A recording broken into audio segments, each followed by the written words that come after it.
जितने भी बिलाड़ा इलाका, पलासनी और अतराफ की पंचायतों से आए हुए बुजुर्गों और दोस्तों, कांग्रेस कार्यकर्ताओं ने इस वक्त जो मौका दिया है लोगों के बीच में खड़े होने का, मैं इस बात का शुक्रगुजार हूँ। और साथ ही ये भी कह लो कि ये मेरा ताल्लुक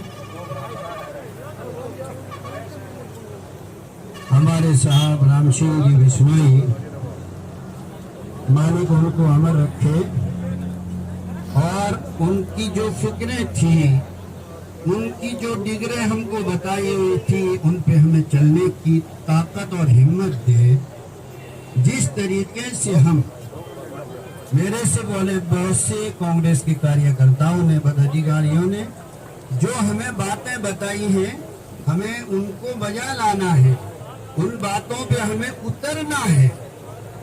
बातों से बातें वजूद में आती हैं और काम करने से हकीकत हमारे सामने खुल के आती है। हालात हमें खुलकर ये बता रहे हैं, मौजूदा माहौल हमको ये खुलकर बता रहा है। उस बुजुर्ग की कुर्बानियों की बुनियाद पे हम सब कामयाब हैं।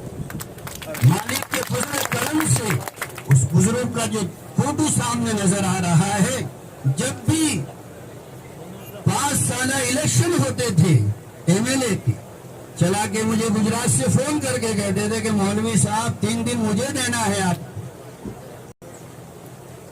तो उनका ताल्लुक था और उस ताल्लुक और निस्बत ही की बुनियाद पे मैं आप लोगों के बीच में इस वक्त हाजिर हुआ हूँ। बीच में काफी साल हुए, शायद मुझे आप लोगों ने कहीं नजर नहीं आया होगा, नहीं, लेकिन मुझे उस बुजुर्ग की याद ने मजबूर किया आप लोगों के बीच में आने के लिए। और उनकी याद ताजा जब होगी कि जो हमारे राम सिंह जी के पोते, आप यूं समझिए कि तीसरी पीढ़ी हमारे दरमियान में, हमारे इलाके में काम करती हुई मैदान में कूद रही है, तो उस कड़ी को हमें पार लगाना है। तीसरी कड़ी हमारे बीच में काम कर रही है, इससे बड़ी और इस खानदान की पार्टी अपनी जगह पे रही, समाज के अंदर, कौम के अंदर, इलाके के अंदर पार्टी से भी बढ़कर आगे अच्छे इंसान की जरूरत है। और मैं सोचता हूं कि हमारे इस